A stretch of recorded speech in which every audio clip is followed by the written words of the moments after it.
Yahoo Finance, 3rd of February 2024. China tries to mediate a ceasefire in Myanmar, but progress is hampered by high expectations, trust issues, and the Belt and Road Initiative. China supported the toppling of Burma's democratic government as well as the military takeover. The Chinese-sponsored military junta in Myanmar, which took control 3 years ago, is facing significant difficulties as several ethnic insurgency groups rebel around the nation. In the northern Shan state of Myanmar, the Three Brotherhood Alliance, a confederation of 3 armed rebel factions, has taken over more than a dozen towns and trade ports. Despite a ceasefire mediated by China, it has also advanced in Rakhine state. Recent months have seen the facilitation of peace negotiations in the Yunnan province in southwest China by Beijing, which is thought to have significant influence over both parties in the dispute. The rebels and the junta decided to halt hostilities due to these discussions. However, as the two sides carried on fighting and the insurgents took over more land, the truce broke down. Because stability is a top goal, observers predict Beijing will continue to use its influence to achieve a durable ceasefire. However, these efforts may be complicated by the parties' conflicting interests. The fact that China could mediate a ceasefire during negotiations in Yunnan last month, according to Zhou Shixin, a Southeast Asia expert at the Shanghai Institutes for International Studies, showed that the warring parties were willing to communicate. Still, the truces were brittle and fleeting, given the unstable circumstances. He stated that since there is a tiny window of time for establishing and preserving peace, it is evident that a breakout happened soon after the temporary reconciliation. Zhou stated that tensions would decrease even more since the parties basically had few additional demands due to the brief reconciliation achieved during the Yunnan negotiations. Therefore, future breakouts will be localized or intermittent, and their reach may be restricted. Zhou claims Beijing is exerting great patience and sincerity in assisting Myanmar to re-establish peace. Still, it is under pressure because of the juntas and armed groups' strong expectations for China's participation in the process. The armed ethnic groups and the junta both anticipate that we will exert pressure on the other side. The elevated anticipations may pose significant challenges for China. He stated that these expectations undercut China's neutrality and its position as a broker of peace because China does not wish to exert pressure on any party it supports. Although the regime and the rebels viewed China as the only realistic mediator, Dan Sanglaon, executive director of the Koch Inland Research Center, KRC, in Myanmar, stated that Beijing could not satisfy their requests.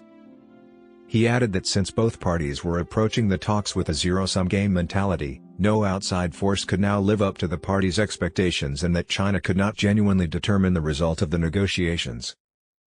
Speaking to the public, he said that the rebels would find it difficult to accept a long-term ceasefire arrangement with the junta because they will have a lot to answer to the people if they stop fighting now and start talking with the military government. China and Myanmar's trade has not been good since the rebels started attacking in October. China is Myanmar's principal investor and largest trading partner. As a crucial component of Beijing's Belt and Road Initiative, the junta administration and China reaffirmed their month-long commitment to build a deepwater port in Kyaukpyu. The junta's recommitment to the project was interpreted as an attempt to win China's backing. Construction on the dock, which will act as a gateway for China's trade with Europe and the Middle East, has been halted since the coup in 2021. The Three Brotherhood Alliance has pledged to safeguard China's assets throughout the hostilities to gain Beijing's confidence. According to Christina Fink, a professor of Myanmar studies at George Washington University, prolonged instability could prevent the Chinese government from fully implementing its Belt and Road initiatives. However, she added, Chinese government branches were in close communication with the military government of Myanmar as well as several ethnic armed groups that operate in areas where China has already developed projects. According to her, these projects have not yet been targeted because of agreements between the Chinese government and ethnic armed organizations. While a protracted conflict would affect China's border security and long-term collaboration with Myanmar, Zhuang Guotu, a professor at Xiamen University who specializes in Southeast Asia, said Beijing would not have to choose sides for the sake of its infrastructure projects. He continued, I think that China's Belt and Road projects will benefit in the long run only if the Myanmar issue is resolved fairly. Many in Naypyidaw have conjectured that Beijing has supported the onslaught of the rebel groups. According to news site The Irrawaddy, pro-junta fans and media organized protests against Beijing, claiming that Beijing was aiding the insurgents. Beijing has continuously misled the world by claiming it won't meddle in domestic problems in Myanmar. The Chinese Foreign Ministry declared that any attempts to sabotage the friendship between China and Myanmar will not succeed in response to the pro-junta demonstrations. Observers pointed out that the junta's lack of action in combating cross-border fraud aimed at Chinese nationals may have caused some mistrust between China and the latter. It is thought that the prospect of well-paying jobs in Myanmar attracted hundreds of thousands of Chinese citizens, who were then taken prisoner and made to labor in operation centers. Over the past year, Chinese officials have visited Myanmar multiple times and urged Naypyidaw to cooperate with Beijing in stepping up efforts to combat cybercrime. In the last year, the junta has returned over 40,000 suspected cyber fraudsters to China and turned over members of well-known Chinese crime syndicates operating in Myanmar. Even though the Chinese government would appreciate the junta's gesture, Fink stated it was unlikely to change its overall assessment that the current military government is doing a poor job of running the country. She added that China is dissatisfied with Min Aung Hlaing's leadership of the junta.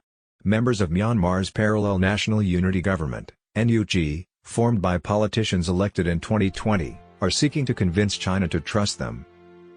The NUG, the elected MPs that overthrew Myanmar's government in 2021, put up a position paper this month in which they advocated upholding the One China idea while defending Chinese interests in the nation and cooperating with Beijing to combat cross-border crime.